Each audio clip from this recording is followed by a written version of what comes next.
बता सकता हूं कि दोनों विकर्ण ए के। हाँ जी सर बिल्कुल सही, कोई प्रॉब्लम नहीं है। आगे चलते हैं नेक्स्ट कंसेप्ट की तरफ मेरे प्यारे। नेक्स्ट कंसेप्ट ये है कि अगर मैं मेरे प्यारे बच्चे इसके दोनों डायगोनल खींचता हूं, डायगोनल एसी और डायगोनल बीडी, अगर मैं इसके दोनों विकर्ण खींचूंगा, विकर्ण एसी और विकर्ण बीडी, तो मैं चित्र से ही देख के बता सकता हूं कि दोनों विकर्ण एसी और बीडी की जो लंबाइयां हैं वो अलग अलग हैं। ट्रेपेजियम के दोनों डायगोनल को सिमेट्रिक फिगर तो है नहीं है, दिस इज आर्डी टेढ़ी फिगर, तो दोनों डायगोनल भी अलग अलग लंबाई के होंगे। तो ट्रेपेजियम के दोनों विकर्ण जो विकर्ण एसी और विकर्ण बीडी लेंथ में अलग अलग होते हैं, अनइक्वल होते हैं मेरे दोस्तों। ना ही डायगोनल में वर्टेक्स एंगल को बाइसेक्ट करते हैं, ना ही विकर्ण वर्टेक्स एंगल को बाइसेक्ट करते हैं। बाइसेक्ट करेंगे कैसे? सब कुछ उल्टा पुल्टा है। ठीक है जी, ध्यान से सुनिएगा। अगला कंसेप्ट, जब हम ट्रेपेजियम के डायगोनल्स यानी कि विकर्ण खींचते हैं मेरे प्यारे भाई, डायगोनल्स खींचते हैं, तो यहाँ पे ये जो दो ट्रायंगल बनने हैं, ट्रायंगल एओबी, ये ट्रायंगल सीओडी, ये सिमिलर है। कैसे मेरे दोस्तों? बच्चों में अगर आपसे कहूं कि ये वाला कौन अल्फा है, ये समांतर होंगे, तो बड़ी इंपॉर्टेंट बात है कि ट्रेपेजियम में आमने सामने के जो त्रिभुज है, जो पैरेलल साइड पर त्रिभुज बनते हैं, triangle AOB is similar to, वो सिमिलर होते हैं मेरे दोस्तों। अब ए के करस्पॉन्डेंस यहाँ पे सीओडी, ट्रायंगल सीओडी, ये दोनों ट्रायंगल एक दूसरे के सिमिलर होते हैं, समरूप होते हैं। बहुत प्यार से समझने वाली बात है, त्रिभुज एओबी और त्रिभुज सीओडी एक दूसरे के समांतर हैं, समरूप हैं। क्लियर है स्टूडेंट्स? आप बोलोगे हाँ जी सर बिल्कुल क्लियर है। अब जैसे मैं आपसे यही पूछने लगूं कि त्रिभुज एक ट्रेपेजियम है एबीसीडी, जिसमें ये भुजा 15 सेंटीमीटर है और ये भुजा मेरे दोस्तों आपकी कितनी ले लेते हैं, ये भुजा 15 सेंटीमीटर है और ये भुजा मेरे दोस्तों 25 सेंटीमीटर, और आपसे पूछ लिया बताओ कि इन दोनों त्रिभुजों के एरिया का अनुपात बताओ। आपसे पूछ लिया कि ट्रायंगल सीओडी, त्रिभुज सीओडी और ट्रायंगल एओबी, इन दोनों त्रिभुजों के एरिया का अनुपात क्या होगा, क्षेत्रफल का अनुपात क्या होगा। तो आपको समझना चाहिए कि कैंची फिगर बनी आमने सामने के दोनों ट्रायंगल सिमिलर हैं, ये दोनों ट्रायंगल सिमिलर है। करस्पॉन्डिंग साइड है 15 और 25, करस्पॉन्डिंग साइड है, करस्पॉन्डिंग साइड का रेशियो क्या है, 5 दिया 15, 5 25 25 है, करस्पॉन्डिंग साइड का रेशियो है। एरिया का रेशियो क्या होगा, स्क्वायर कर देंगे 9:25, तो इन दोनों त्रिभुजों के एरिया का अनुपात क्या होगा, 9:25 आ जाएगा। ठीक है बच्चों, आप बोलोगे हाँ जी सर बिल्कुल सही। बच्चा कह रहा है सर डीसी और एबी बराबर है क्या, मैंने बोला क्या नहीं, एबी और डीसी समांतर है, बराबर नहीं है सप्तऋषि। ठीक है, यानी कि ट्रायंगल एओबी ट्रायंगल सीओडी का क्या होगा मेरे दोस्तों, सिमिलर होगा। जब सिमिलर हैं तो क्या बचे, करस्पॉन्डिंग साइड का अनुपात बराबर होगा, संगत भुजाओं का अनुपात बराबर होगा। तो यहां से मैं देख सकता हूं कि अल्फा के सामने यहां डीओ है, यहां अल्फा के सामने बड़े वाले त्रिभुज में बीओ है। ध्यान सुनिएगा, यहां अल्फा के सामने डीओ है, यहां अल्फा के सामने बीओ है मेरे दोस्तों। ठीक है भाई, डीओ और यहां अल्फा के सामने बीओ बराबर मेरे प्यारे भाई, ध्यान सुनिएगा। यहां थीटा के सामने सीओ है, यहां थीटा के सामने एओ है, यहां थीटा के सामने सीओ है, यहां थीटा के सामने मेरे दोस्तों एओ है। होना चाहिए कि नहीं होना चाहिए इक्वल? आप बोलोगे हाँ सर इक्वल होना चाहिए। ठीक है भाई, यहां ग्रीन एंगल के सामने सीडी है, यहां ग्रीन एंगल के सामने एबी है, यहां ग्रीन एंगल के सामने सीडी है, यहां ग्रीन एंगल के सामने एबी है, इक्वल होगा मेरे दोस्तों। तो समझने वाली बात यह है कि ट्रेपेजियम में जो रेशियो डीओ से ओबी का होगा, जो रेशियो डीओ से ओबी का होगा, वही रेशियो सीओ से एओ का होगा। आगे के जब सवाल करवाऊंगा तो डायरेक्ट होगा मेरे दोस्तों, जो रेशियो डीओ से ओबी का होगा वही रेशियो सीओ से एओ का होगा। बेस एबी द्वारा ये ट्रायंगल बनना है एडीबी, और बेस एबी द्वारा दूसरा ट्रायंगल बनना है ट्रायंगल एसीबी। इन दोनों का एरिया बराबर है। जो एरिया ट्रायंगल एडीबी का है वही एरिया मेरे दोस्तों बेस एबी द्वारा ट्रायंगल एसीबी बनना है। इन दोनों का ही एरिया बराबर है, ये दोनों त्रिभुजों का क्षेत्रफल बराबर है। आप बोलोगे हाँ जी सर बिल्कुल सही, कोई प्रॉब्लम नहीं है। ये दोनों एबी और सीडी मेरे दोस्तों समांतर भुजाएं, बेस एबी द्वारा भुजा एबी द्वारा एक त्रिभुज बनना है, त्रिभुज एडीबी, भुजा एबी द्वारा दूसरा त्रिभुज बनना है एसीबी। ये दोनों त्रिभुज मेरे दोस्तों एक दूसरे सेम बेस पर बन रहे हैं, बेस एबी पर, तो इन दोनों त्रिभुजों का एरिया बराबर होगा। आप बोलोगे हाँ जी सर बिल्कुल सही, दोनों का एरिया बराबर है। अगर गौर से देखा जाए, समझ गए तो बहुत अच्छी बात है, वरना आपको रखना पड़ेगा त्रिभुज एओडी का एरिया और त्रिभुज एसीबी के एरिया में से अगर मैं एओबी का एरिया घटा दूं तो क्या आएगा मेरे दोस्तों, ट्रायंगल बीओसी का एरिया। इन दोनों त्रिभुजों का एरिया आपस में इक्वल होता है, बराबर होता है। दिस इज द कंसेप्ट, बहुत इंपॉर्टेंट कंसेप्ट है, अपने मन आत्मा शरीर सब में बिठा लो इसको। कंसेप्ट क्या बना मेरे दोस्तों, कंसेप्ट हम आपको फिर से बताते हैं कि अगर हम ट्रेपेजियम खींचते हैं तो ट्रेपेजियम में पैरेलल साइड पर समांतर भुजाओं पर बने दोनों त्रिभुज एक दूसरे के समांतर होते हैं। ट्रेपेजियम में पैरेलल साइड पर बने दो ट्रायंगल हैं वो एक दूसरे के सिमिलर होते हैं, समरूप होते ही बताया। और मेरे दोस्तों ये नॉन पैरेलल साइड है, एडी और बीसी नॉन पैरेलल साइड है, असमांतर भुजाएं। नॉन पैरेलल साइड पर बने ट्रायंगल का एरिया एक दूसरे के बराबर होता है, यानी कि मेरे दोस्तों जो एरिया यहां पर ट्रायंगल एओडी का है वही एरिया ट्रायंगल बीओसी का, इन दोनों ही त्रिभुज का एरिया बराबर होगा। अगर इसका एरिया के यूनिट है तो इस त्रिभुज का एरिया भी के यूनिट होगा, अपने मन में बिठा लीजिए। समझ में आया? तो आमने सामने के जो ट्रायंगल बनते हैं उनके एरिया का गुणनफल बराबर होता है। इसका एरिया के है, इसका एरिया के है, तो के गुणा के क्या आएगा मेरे दोस्तों, के गुणा के क्या आएगा मेरे दोस्तों, ए गुणा बी होगा कि नहीं होगा? आप बोलोगे हाँ जी सर बिल्कुल सही, यही होगा ए गुणा बी। यस और नो बच्चा लोग, आपको मेरी बात समझ में? के गुणा के क्या आएगा, के स्क्वायर बराबर एबी। अगर के स्क्वायर बराबर एबी आ गया तो एबी का अंडर रूट क्या आ गया, रूट एबी, यानी कि रूट एबी आ गई मेरे दोस्तों। इसकी वैल्यू बहुत इंपॉर्टेंट कंसेप्ट है। अगर इस त्रिभुज का एरिया ए स्क्वायर यूनिट है, इसका बी स्क्वायर यूनिट है, तो के का मान क्या होता है, रूट एबी। के की वैल्यू क्या होती है मेरे दोस्तों, रूट एबी। के का मान कितना होता है मेरे प्यारे भाई, रूट एबी। बहुत बहुत इंपॉर्टेंट सवाल है, रूट एबी मन में बिठा लीजिए मेरे दोस्तों इस कंसेप्ट को सभी लोग। ठीक है भैया, लें जरूरी नहीं ये बीच की दूरी आप यहां कोने से भी लें, ये भी एच होगा, ये भी एच होगा, ये भी एच होगा, कहीं से भी आप लें, हर जगह एच ही आएगा। ये व्हाट इज दिस, ये एबी और सीडी के बीच की दूरी है, समांतर भुजाओं के बीच की दूरी। तो मेरे दोस्तों आपने बचपन में पढ़ा है एच। ट्रेपेजियम का एरिया, ट्रेपेजियम का एरिया मेरे दोस्तों समलंब चतुर्भुज का क्षेत्रफल क्या होता है, समलंब चतुर्भुज का क्षेत्रफल होता है 1/2 सम ऑफ पैरेलल साइड्स, समांतर भुजाओं का योग, 1/2 सम ऑफ पैरेलल साइड्स, समांतर भुजाओं का योग, sum of parallel sides into distance between them, गुणा उनके बीच की दूरी, गुणा उनके बीच की दूरी, 1/2 sum of parallel side into distance between them. क्या आप हमारी बात को समझे हैं? 1/2 समांतर भुजाओं का योग गुणा उनके बीच की लंबवत दूरी, 1/2 समांतर भुजाओं का योग गुणा उनके बीच की लंबवत दूरी। तो ट्रेपेजियम का एरिया क्या होगा, 1/2 सम ऑफ पैरेलल साइड यहां पे ए और बी, 1/2 ए प्लस बी, और उनके बीच की दूरी कितनी है मेरे दोस्तों, एच। ये ट्रेपेजियम का एरिया आ जाएगा 1/2 ए प्लस बी गुणा एच, 1/2 ए प्लस बी गुणा एच। बोलो हाँ। आप बोलोगे एक आध बार ही पेपर में आया कि जैसे ट्रेपेजियम है एबीसीडी, ये इसके दोनों डायगोनल है, डायगोनल एसी और डायगोनल बीडी, डायगोनल एसी और डायगोनल बीडी मेरे दोस्तों। ठीक है भाई, डायगोनल एसी की लंबाई जैसे सपोज मैंने मान लिया d1 है, डायगोनल बीडी की लंबाई जैसे मैंने मान लिया d2 है। डायगोनल एसी की लंबाई d1 है, डायगोनल मेरे दोस्तों बीडी की जो लंबाई है वो d2 है, d1 d2। ठीक है बच्चे, आप बोलोगे हाँ जी सर बिल्कुल सर। ये पैरेलल साइड ए और बी है, नॉन पैरेलल साइड है, असमांतर भुजाएं। इसकी लंबाई मेरे दोस्तों सी है और इसकी लंबाई मेरे प्यारे डी है। तो ट्रेपेजियम के डायगोनल्स और इसकी चारों भुजाओं में, ट्रेपेजियम के विकर्ण और इसकी चारों भुजाओं में क्या रिलेशन है बताएं जल्दी से। तो ट्रेपेजियम के डायगोनल्स और इसकी चारों भुजाओं में रिलेशन है d1 square plus d2 square, d1 square plus d2 square equal to d1 square plus d2 square किसके बराबर होगा मेरे दोस्तों, c square plus D square plus 2ab, d1 square plus d2 square बराबर c square plus d square plus 2ab। लिख लीजिए अपनी copy में कंसेप्ट, फ्यूजर हो गए कि जैसे आपके पास मेरे दोस्तों ट्रेपेजियम है, दिखाई दे रहा है, ठीक है, ये ट्रेपेजियम है A B C D, A B C D, ये लाइन सी डी और ए बी एक दूसरे के समांतर है। पैरेलल साइड की जो लेंथ है स्मॉल ए है, ये स्मॉल बी है, आप बोलोगे यहां सर। अब एक लाइन खींची गई है मेरे दोस्तों, एक लाइन खींची गई है इस तरीके से एम एन, एक लाइन मेरे दोस्तों एम एन खींची जाती है, एक लाइन एम एन खींची गई है जो दोनों पैरेलल साइड के पैरेलल है। एम एन ले लेते हैं, पी क्यू ले लेते हैं, लाइन पी क्यू खींची गई है, पी क्यू, एक लाइन पी क्यू खींची गई है मेरे प्यार, इस तरीके से a line P Q is drawn such that एक लाइन पी क्यू इस प्रकार से खींची गई है कि मेरे दोस्तों ये जो लाइन है डीसी के पैरेलल है और ये जो लाइन है मेरे दोस्तों पी क्यू ए बी के भी समांतर है। तो आप जानते हैं कि ये लाइन लेफ्ट लेंथ सेगमेंट को जिस रेशियो में डिवाइड करेगी उसी रेशियो में राइट लेंथ सेगमेंट को डिवाइड करेगी। तो मेरे दोस्तों अगर ये रेशियो एम रेशियो है, डीपी से पीए का रेशियो एम रेशियो है, तो थेस थ्योरम से आप सिद्ध भी कर सकते हो और आपको साफ साफ दिखाई भी दे रहा है कि लेफ्ट साइड में जो रेशियो होगा राइट साइड में सीक्यू से क्यूबी का रेशियो भी वही होगा एम रेशियो एन। एक बात तो बनती है मेरे दोस्तों, लेफ्ट साइड का राइट साइड का रेशियो बराबर होगा। अगर ये ट्रेपेजियम है एबीसीडी में लाइन पीक्यू खींची गई है, रेशियो बराबर बेटे, लंबाई बराबर नहीं है, ये लंबाई अलग अलग है, डीए और बीसी की लंबाई अलग अलग है, केवल रेशियो सेम है। एक लाइन पीक्यू खींची गई है समांतर भुजाओं के समांतर, तो लेफ्ट साइड में लेंथ सेगमेंट जिस रेशियो में डिवाइड होगा एम रेशियो, तो राइट साइड में उसी रेशियो में डिवाइड होगा एम रेशियो एन। बच्चों दूसरा कंसेप्ट मैंने आपको बताया था कि अगर आपको यहां से पीक्यू का मान निकालना है, पीक्यू की लेंथ निकालनी है, तो पीक्यू की लेंथ निकालने का शॉर्टकट या कंसेप्ट क्या है? याद है किसी को बेटे पीक्यू की लेंथ निकालने का शॉर्टकट ये था मेरे दोस्तों कि ए की गुणा करते हैं यहां पे एम, एम फॉर्मूला सिखाया था मैंने, एम प्लस प्लस बी की गुणा करते हैं मेरे दोस्तों इस रेशियो में बी एन अपॉन अपॉन नीचे क्या आएगा मेरे दोस्तों, नीचे दोनों रेशियो का sum M plus N, PQ बराबर M plus B N upon M plus N, इसका आंसर होगा पीक्यू बराबर M plus B N upon M plus N. समझ में? तो भाई यहाँ पे mn की जगह क्या रखेंगे, mn का रेशियो 1:1 mn की जगह 1 रखेंगे तो क्या आ जाएगा, pq जो होगा एवरेज होगा a प्लस बी बटे 2। तो इस केस में लाइन pq की जो लेंथ होगी मेरे दोस्तों वो पैरेलल साइड का एवरेज होगी, आधा होगी। This is the concept. cd a b c d एक समलंब चतुर्भुज है जिसमें ये दोनों साइड पैरेलल हैं, ये दोनों साइड ab और cd समांतर हैं, ये these two side are parallel, और इनकी लंबाई क्या, इसकी लंबाई स्मॉल a है और इसकी लंबाई स्मॉल b है। आप बोलोगे जी बिल्कुल सही। अब मेरे दोस्तों इसके दोनों डायगोनल खींचेंगे, डायगोनल bd और डायगोनल ac, डायगोनल बीडी और डायगोनल एसी खींचे गए हैं मेरे प्यार भी, ठीक है, बात समझ में आई? आप बोलोगे हाँ जी सर समझ में आई। अब डायगोनल एसी और डायगोनल बीडी के मिड पॉइंट, डायगोनल के मिड पॉइंट है पी और क्यू, है ना, P and Q are midpoints of midpoints of diagonal AC and BD respectively, P and Q are midpoints of diagonal AC and BD respectively. समझ में आया बच्चों? फिर से समझिएगा, एबीसीडी एक समांतर चतुर्भुज है, विकर्ण एसी और विकर्ण बीडी के मध्य बिंदु पी और क्यू है। डायगोनल एसी का मिड पॉइंट पी है, डायगोनल एसी का मिड पॉइंट पी है, डायगोनल बीडी का मिड पॉइंट क्यू है, ये मिड पॉइंट है, पी और क्यू क्या है मेरे प्यारे बच्चों, मिड पॉइंट है। डायगोनल एसी का मिड पॉइंट पी है, डायगोनल बीडी का मिड पॉइंट क्यू है, और ये हमने पी से क्यू को मिलाया। तो ये जो लेंथ होगी मेरे प्यारे पीक्यू, पीक्यू की जो लंबाई होगी बताओ क्या होगी, जल्दी से बताओ। विकर्ण एसी और विकर्ण बीडी के मिड पॉइंट पीक्यू है, तो पीक्यू की जो लंबाई होगी वो पैरेलल साइड के डिफरेंस का आधा होगी, पीक्यू की जो लेंथ होगी वो समांतर भुजाओं के डिफरेंस का आधा होगी। पीक्यू बराबर क्या आएगा बच्चों, a माइनस बी बटे 2। दिस इज द कांसेप्ट, सब लोग अपनी कॉपी में उतार लेंगे। डायरेक्ट इस पे थ्योरेटिकल सवाल आ रहा है। कांसेप्ट नंबर 3, कांसेप्ट नंबर 3, ठीक है ना। देखिए प्री के पेपर में ये कांसेप्ट नहीं पूछा जाएगा, केवल मींस के पेपर में आएगा, बहुत ज्यादा इंपॉर्टेंट नहीं है, एक आध बार इस पे पेपर में सवाल आया है। जैसे ध्यान से सुनिएगा बच्चों, हम आपके सामने इस प्रकार से ट्रेपेजियम बनाते हैं, हम आपके सामने इस प्रकार से बच्चे ट्रेपेजियम बनाते हैं, एक समलंब चतुर्भुज बनाते हैं ट्रेपेजियम। अब सब दिखाई दे रहा है ट्रेपेजियम? आप बोलोगे जी सर बिल्कुल सही। हमने आपके सामने बच्चों इस प्रकार से ट्रेपेजियम बनाया ए बी सी डी, ठीक है, इसमें ये दोनों लाइन समांतर हैं, इसकी लेंथ स्मॉल ए है और इसकी लेंथ स्मॉल बी है। मेरे प्यारे भाई पहले कंसेप्ट समझेंगे फिर प्रूफ समझेंगे। एक लाइन खींची गई है P Q, A line P Q is drawn, A line P Q is drawn such that,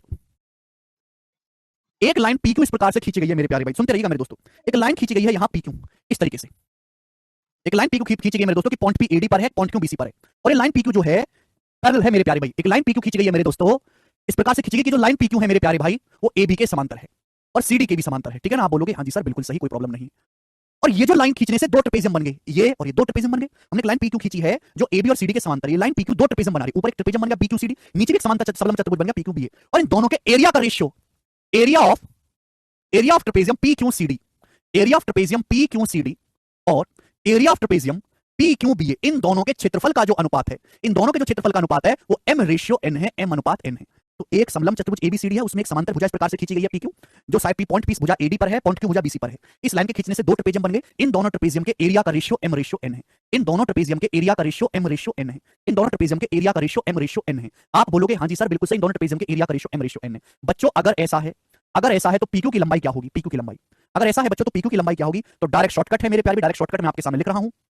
m की गुणा होगी यहां पे a स्क्वायर में m a square plus n की गुणा यहां पे होगी b स्क्वायर में n b स्क्वायर, और नीचे क्या आएगा मेरे दोस्तों, नीचे आएगा m प्लस n। ये pq की वैल्यू होगी under root m a square plus n b square upon m plus n, pq की value under root m a square plus n b square upon m plus c d। ये trapezium है जिसमें दोनों line समांतर है, ये line small a है, ये लाइन स्मॉल b है। अब एक लाइन पीक्यू मेरे दोस्तों खींची गई ट्रेपेजियम में, a line P Q parallel to AB, a line PQ parallel to AB is drawn such that it divides trapezium ABCD into two equal areas. फिर से सुनिएगा मेरे प्यारे भाई, ये ट्रेपेजियम एक समलंब चतुर्भुज है एबीसीडी, इसमें एक लाइन पीक्यू इस प्रकार से खींची गई है, एक लाइन पीक्यू इस प्रकार से खींची गई है, लाइन पीक्यू ये मिड पॉइंट नहीं है, अपनी मर्जी से मिड पॉइंट मत समझ लेना ना, एक लाइन पीक्यू एबी के समांतर इस प्रकार से खींची गई है कि ट्रेपेजियम एबीसीडी को दो बराबर एरिया में डिवाइड करती है। एक समलंब चतुर्भुज एबीसीडी है, एक लाइन पीक्यू इस प्रकार से खींची गई है कि ये ट्रेपेजियम एबीसीडी को समलंब चतुर्भुज एबीसीडी को दो बराबर एरिया में, दो बराबर क्षेत्रफलों में डिवाइड करती है। इसका मतलब अगर इसका एरिया 1 यूनिट है तो इसका एरिया भी 1 यूनिट ही हो जाएगा, यानी कि यहाँ पे m/n जो दिया गया है वो 1/1 दिया गया है मेरे प्यारे। पिछला वाला कंसेप्ट में क्या था, इक्वल एरिया नहीं था, m/n के रेशियो में था, यहाँ इक्वल एरिया है। तो एक लाइन पीक इस प्रकार से खींची गई है एबीसीडी ट्रेपेजियम में कि समांतर चतुर्भुज को दो बराबर एरिया में बांटती है। अगर एग्जांपल के लिए कहूं कि नीचे का एरिया 25 सेंटीमीटर स्क्वायर है तो ऊपर का एरिया, अगर ए पी क्यू बी का एरिया 25 सेंटीमीटर स्क्वायर है तो पी क्यू सी डी का एरिया भी 25 सेंटीमीटर स्क्वायर होगा, इन दोनों का एरिया बराबर है। अगर ऐसा है मेरे प्यारे भाई तो आप मुझे बताओ पी क्यू की वैल्यू क्या होगी, तो पी क्यू का मान क्या होगा, जल्दी जल्दी बताएंगे। तो बच्चा सिंह आप अच्छी तरीके से जानते हैं कि पिछले वाले कंसेप्ट में एम और एन की जगह क्या रख देना है, आपको 1 1 रख देना है। एम और एन की जगह 1 1 रख देंगे तो क्या आ जाएगा, under root A square plus B square, नीचे हो जाएगा m प्लस n यानी कि 1 प्लस 1 2। तो पी क्यू की जो वैल्यू होगी वो under root A square plus B square plus 2 हो जाएगी, और ये कंसेप्ट कई बार पेपर में आ चुका है। ठीक है,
आह,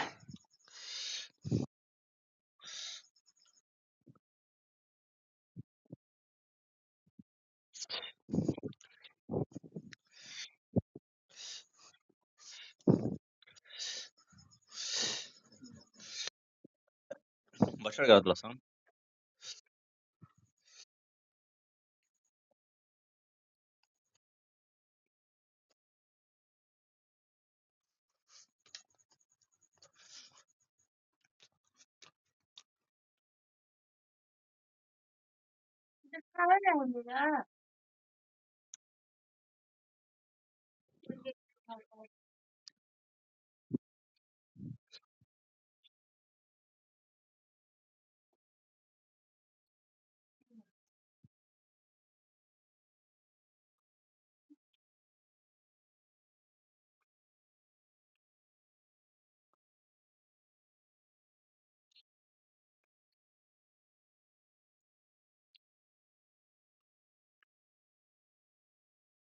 क्यों होगा बस चलो निकल आजा चोखवा खा लो खा खा नहीं बोल लगी खाली मारा लुठा मार दे देखा चाहिए तो सच में तू भगनी वाली रे